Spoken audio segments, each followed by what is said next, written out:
অফারটি শুধুমাত্র ভারত এবং বাংলাদেশের দর্শকদের জন্য প্রযোজ্য। ডাক্তারবাবু তো ওষুধ পাল্টে দিলেন, এখন ওর জ্বরটা কমে কিনা আগে দেখি। আচ্ছা নীরা, ওর জ্বর যদি না কমে তখন কি করব?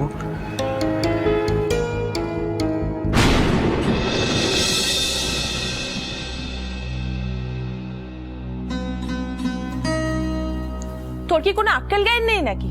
মাকে এখানে এভাবে বসিয়ে তুই না খাইয়ে চলে গেলি? আরে আশ্চর্য! এই শোন, তুই দুপুরে না অনেক কথা বলেছিস, সেটা মায়ের মুখ চেয়ে আমি সহ্য করে নিয়েছি।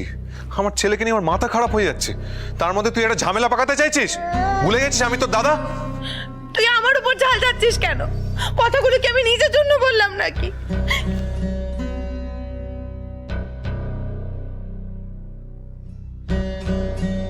মা, আমি বুঝতে পারছি তোমার খারাপ লেগেছে, কিন্তু বিশ্বাস করো গুড্ডুর শরীর এতটা খারাপ যে আমি আমার মাথাটা ঠিক রাখতে পারিনি। ওর জ্বর কিছুতেই কমতে চাইছে না। আমার ছেলে আমাকে উপেক্ষা করলো, নাতিটা তো আমার। তাই নাতির কথা ভেবে আমি তোকে ক্ষমা করে দিলাম।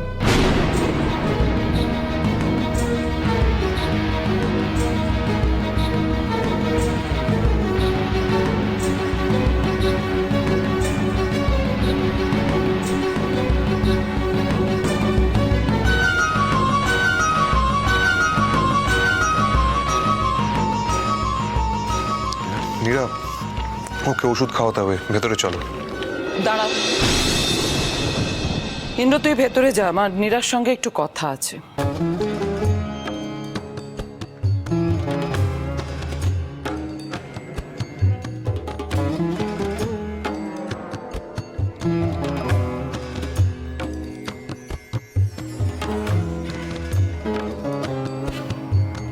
এসো বৌমা, এদিকে এসো।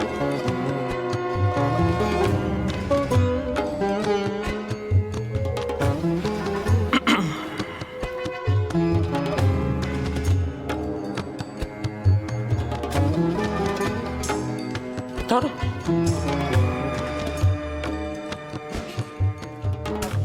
দাও, আমাকে খাইয়ে দাও। আমার ছেলে আমার দায়িত্ব নেওয়া ছেড়ে দিয়েছে, সেই জন্য দেখো আমি এতক্ষণ না খেয়ে বসে আছি। তুমি আমায় খাইয়ে দেবে না ছেলের হয়ে? না, তোমাদের তো এখন খুব মিল ভাব। হ্যাঁ হ্যাঁ মা, কেন খাওয়াবো না?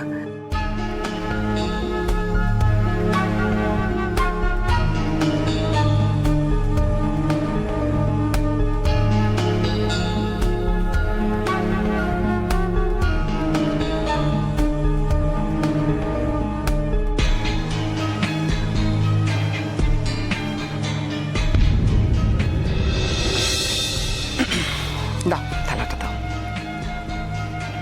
এবার এক কাজ করো তো মা, বসো এখানে, বসো বসো। তুমি আমাকে নিজের হাতে খাইয়ে দিলে, আমি তোমাকে এবার এক গাল খাইয়ে দিই।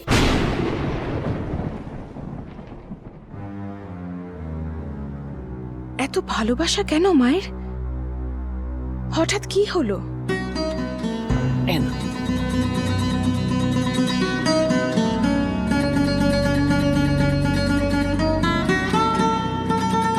দেখো বৌমা, অনেক দিন হলো আমাদের মধ্যে ছোট ছোট কথা তর্ক, কিন্তু এখন যেটা শুরু হয়েছে সেটা হচ্ছে অধিকারের লড়াই।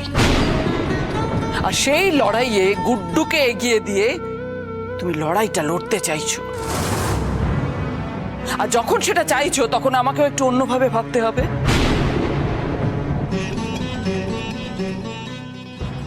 এই অন্যের ওপর হাত রেখে আমি তোমায় কথা দিলাম, নিজে হাতে আজ তোমাকে আমি এই বাড়িতে শেষ খাওয়া খাওয়ালাম।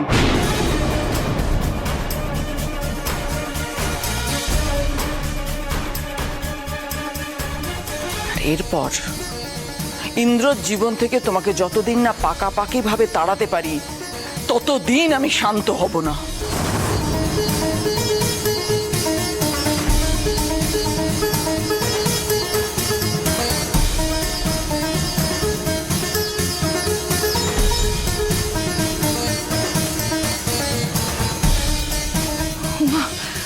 মা আবার কি করতে চাইছেন?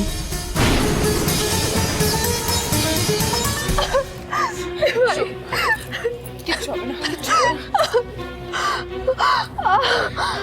আমি এক্ষুনি ডক্টরকে ডেকে নিয়ে আসছি।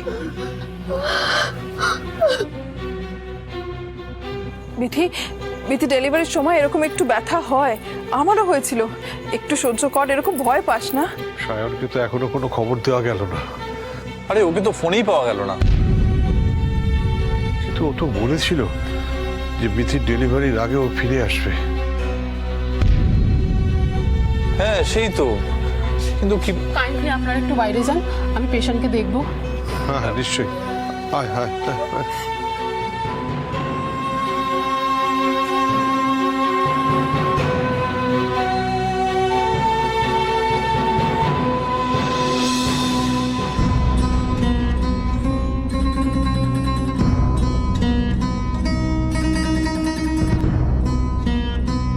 আপনারা কাইন্ডলি ফর্মটা ফিল আপ করে দিন।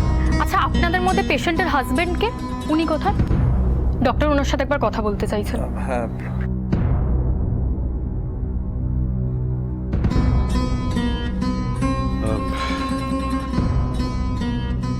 আসলে ওর হাজবেন্ড একটু কলকাতার বাইরে আছে। হ্যাঁ মানে আপনি যদি বলেন আমি একবার ডাক্তারের সাথে কথা বলে নেবো। দেখুন, আপনি কথা বলতেই পারেন, কিন্তু এমনও কিছু কিছু ডিসিশন নিতে হয় যেগুলো সাধারণত বাবারাই নেন, সুতরাং ওনাকে তো দরকার লাগবেই।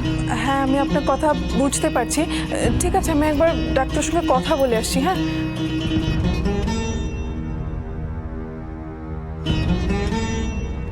সায়নের খোঁজ কি করে পাই বলতো? আরে ধারে কাছে হলে আমি চলে যেতাম গুজরাট, যেতেই কতদিন সময় লেগে যাবে। আর বিথিকে ওই হোটেলের ঘরের কার সঙ্গে বিথি কথা বললো, বিথিকে সে কি বলল, কিছুই তো জানতে পারলাম না। বাবা বলছি, এখানে পুলিশকে জানালে ওনারা আমাদের কিছু হেল্প করতে পারবেন না? সেটা আমি কি করে বলবো রে, দুটোই তো আলাদা রাজ্য। আচ্ছা আমি একবার চেষ্টা করব, যদি কোনো খোঁজ পাই সায়নের। আরে সায়নের বাড়িতে একটু খোঁজ খবর দিতে হবে। না না কাকু, আমি বলছি এখন জানানোর কোনো দরকার নেই। দেখো এখন সবে সবে কেসটা হয়েছে, হ্যাঁ দেখি যদি প্রবলেম সলভ হয় তখন না হয় ওদেরকে খবর দেওয়া যাবে। শুধু শুধু ওদেরকে জানিয়ে টেনশন দিয়ে কোনো লাভ নেই। দেখ যা ভালো বুঝিস কর। হ্যাঁ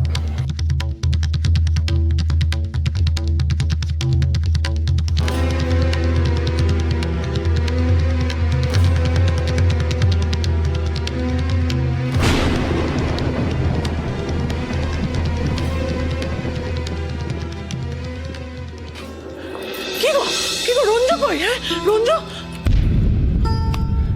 কোথাও খুঁজে পেলাম না গো, কোথাও না। ও যেখানে যেখানে যায়, যাদেরকে চিনি সবার সাথে দেখা করলাম, কিন্তু কোনো লাভ হলো না।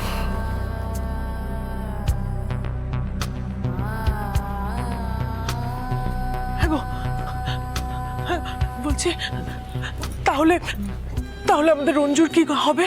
ও ও ও কি করে বাড়ি ফিরে আসবে বলো তো, কি করে?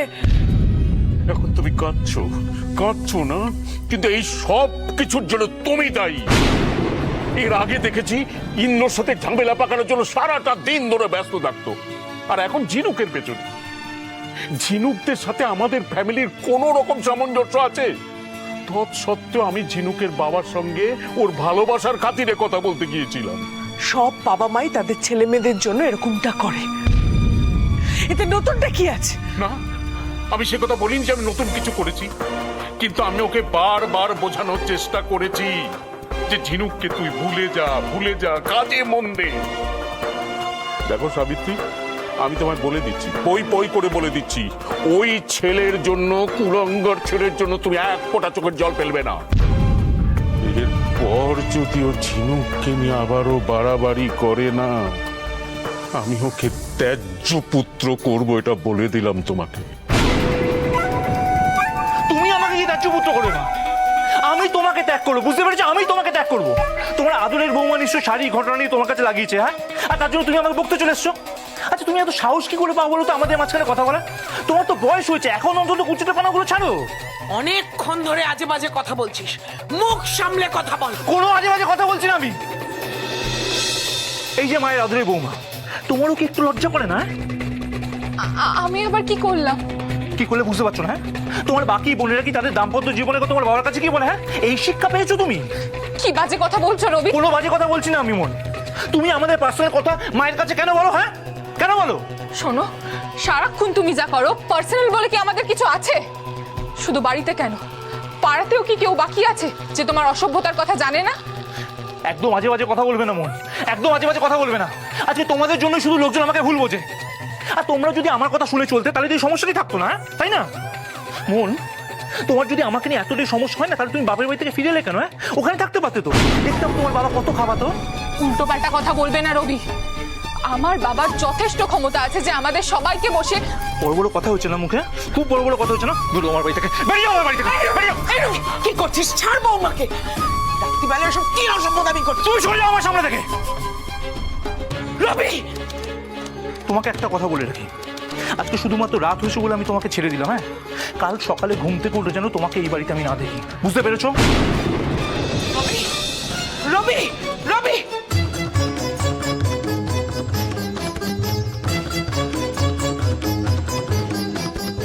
বৌমা, তুমি রবির কথা কানে নিও না।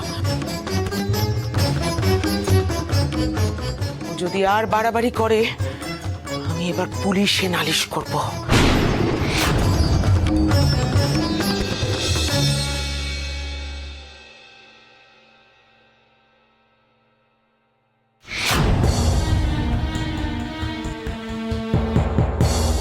সায়ন,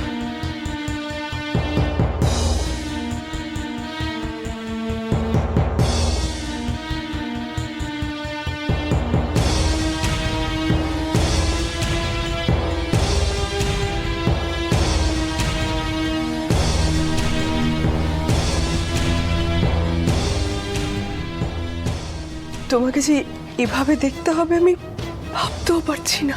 আমি কি ভাবতে পেরেছিলাম শিবানী পুলিশ আমাকে থানায় ধরে নিয়ে আসবে?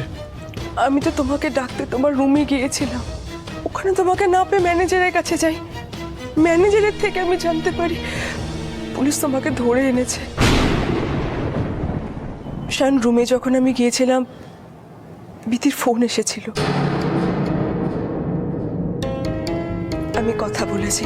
বিশ্বাস করো, আমি বিতির সঙ্গে কথাই বলছিলাম, তো হঠাৎ করে আমার রুমের মধ্যে পুলিশ ঢুকে এসে আমাকে এখানে নিয়ে চলে এলো। আমি আমি বিতি কিছু জানাতেও পারলাম না, আমার ফোনটাকে সুইচ অফ করে দিল। তুমি তুমি বুঝতে পারছো তো বিতি কতটা টেনশন করছে? বিতি তো আমার কাছে তোমার কথা জিজ্ঞেস করছিল, কিন্তু আমি তো নিজেই তখন জানতাম না যে তুমি কোথায়। আমার মাথায় তো তখন অন্য টেনশন ঘুরছিল। কিসের টেনশন? বিতি তো জানতে পেরে গেল যে আমি তোমার সাথে এসেছি, এখন তো আরো চিন্তা করবে বলো। বিশ্বাস করো শিবানী, আমি আমি এগুলো নিয়ে ভাবছি না। শিবানী, আমি আমি বিতির কাছে যেতে চাই, আমাকে বিতির কাছে নিয়ে চলো না। তুমি বুঝতে পারছো না, আমি আমি বিতিকে কথা দিয়েছিলাম, আমি আমি ডেলিভারির সময় পাশে থাকবো। আমরা আমরা দুজনে অনেক স্বপ্ন দেখেছিলাম, যে করেই হোক আমাকে বিতির কাছে যেতেই হবে শিবানী। আর তোমার ব্যাপারটা আমি বিতিকে বুঝিয়ে দেবো, বুঝতে পারবে। আমাকে বিতির কাছে নিয়ে চলো না, please please please Shivani, please. আমরা যে এত আলোচনা করছি, তুমি বলছো তোমাকে যেতে হবে, কিন্তু আমরা দুজনে তো কেউ জানি না যে তোমাকে কেন এখানে ধরে এনেছে। তোমাকে ছাড়াবো কি করে? আমি কিছু বুঝতে পারছি না শিবানী। ওই ইন্সপেক্টর আমাকে বলছে কোর্টে গেলে নাকি আমি বুঝতে পারবো আমি আমি কি করেছি। শোনো না, আমাকে তোমার মোবাইলটা একবার দাও না, আমি একটু কথা বলি বিদির সঙ্গে, দাও না। ঠিক আছে, তুমি ওর সাথে কথা বলো। ওর সাথে কথা বললে তুমি যদি একটু শান্তি পাও। ধরো ধরো। রুকিয়ে,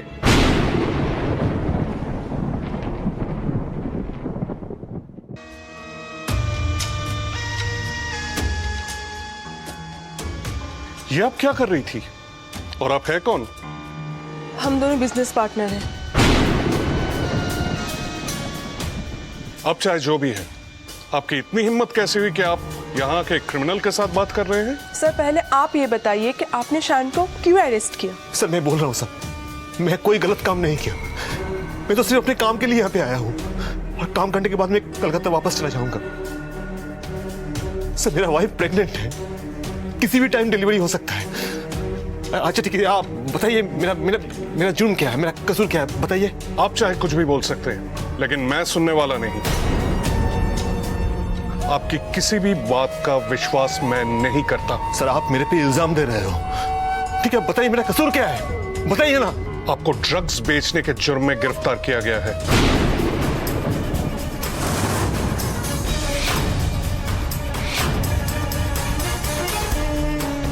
ये आप क्या कह रहे हैं? जो सही है मैं वही कह रहा हूं। ये रमेश पटेल नाम का जो आदमी आपके रूम में गया था, वो दरअसल ड्रग्स बेचने का कारोबार करता है और ड्रग्स आपके रूम में से मिला है। ये आप क्या बोल रहे हैं ये सब? मैं शान को बहुत साल से जानती हूँ, हम दोनों बिजनेस पार्टनर हैं। मैं आपकी बात नहीं मानती और शायद आपको ये नहीं पता कि मैं भी उनके साथ बिजनेस के लिए इधर आई हूँ। तो आप एक काम कीजिए, आप भी इसी थाने में रह जाइए और हाँ, आपकी रूम की तलाशी भी मैं लूंगा। Officer sir. मैडम की रूम की अच्छी से तलाशी लो। ठीक। अब अपना फोन मुझे दे दीजिए। मेरा फोन? क्यों? दे दीजिए, ज्यादा बहस करेंगे तो आपके लिए प्रॉब्लम और बढ़ जाएगी। दीजिए।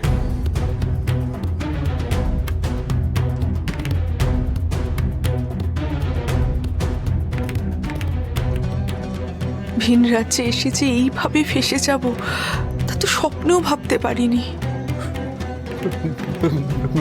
বিথি, আমি বিথির কাছে ফিরতে চাই। আমি বিথির কাছে ফিরতে চাই। দেখতে কথা বলতে চাই। বিথি!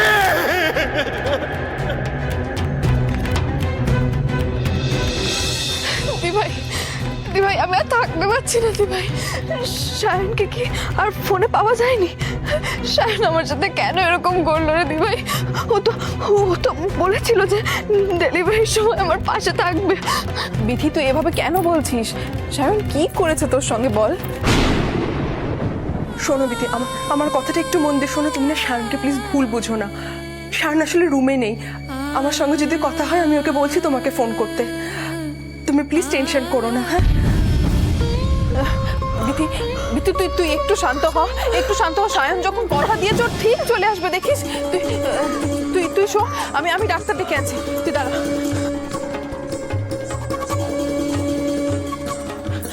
ডক্টর, নার্স, কে আছেন? হ্যাঁ বলুন। আমার বোনের পেটে ভীষণ ব্যথা করছে, একটু দেখুন না। ঠিক আছে, আমি দেখছি। কি হয়েছে রে? বিথি কি খুব কষ্ট হচ্ছে?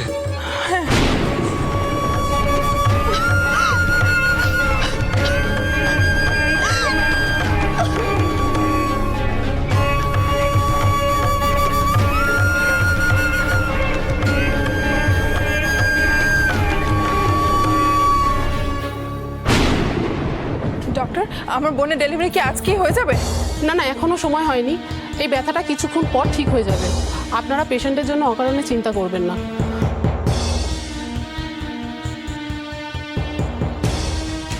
বাবা জানো তো, বিথি নিজের সন্তান হওয়া নিয়ে যত না চিন্তা করছে তার থেকে অনেক বেশি চিন্তা করছে সায়নকে নিয়ে।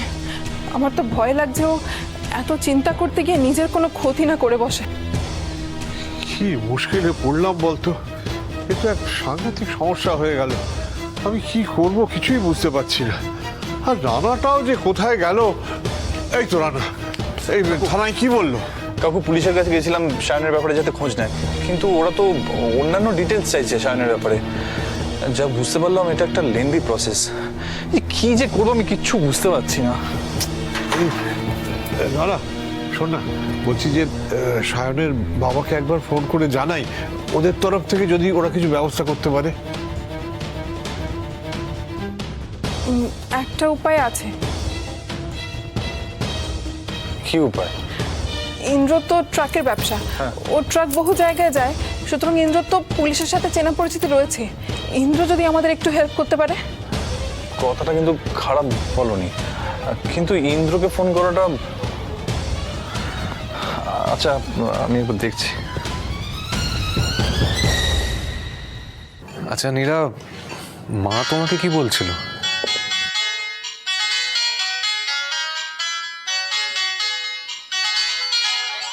এই অসময়ে আবার রানাদা ফোন করছে কেন? দাঁড়াও দেখি। হ্যালো, হ্যালো ইন্দ্র, বিথিকে হসপিটালে ভর্তি করা হয়েছে, জেনারেল হসপিটাল। ও বিথিকে জেনারেল হসপিটালে ভর্তি করা হয়েছে? বা ভালো খবর তো। তা ডেলিভারির সময় কখন দিয়েছে? না কিছু বলেনি, তবে খুব একটা দেরি নেই। ইন্দ্র, বলছিলাম যে হ্যালো, বলছিলাম যে তোমার একটা হেল্প দরকার। শোনো না, সায়ন গুজরাটে গেছে ব্যবসার কাছে, কিন্তু আমরা কেউ কোনো খোঁজ পাচ্ছি না। ও আসলে কি হয়েছে, ওই বিথিও খুব টেনশন করছে সায়নকে নিয়ে, মানে ও কোথায় রয়েছে, কি করছে, আমরা কিচ্ছু বুঝতে পারছি না। রানাদা, সায়ন তো ভালো ছেলে, আমার মনে হয় না ওর সঙ্গে খারাপ কিছু হয়েছে। শোনো না, তোমার তো অনেক জানাশোনা রয়েছে, তো গুজরাটে যদি জানাশোনা থাকে তুমি কাইন্ডলি একবার খোঁজ নেবে ওর ব্যাপারে। হ্যাঁ রানাদা। কি গো, সায়নের কি হয়েছে? রানাদা, আমি বলছিলাম কি যে আমি না সাধ্যমতো চেষ্টা করবো সায়নকে যাতে খুঁজে বার করতে পারি। তুমি বিথিকে একদম টেনশন করতে বারণ করো, আমি দেখছি। কেমন? Thank you, thank you. আরে থ্যাংক ইউ বলার কি আছে, রাখলাম।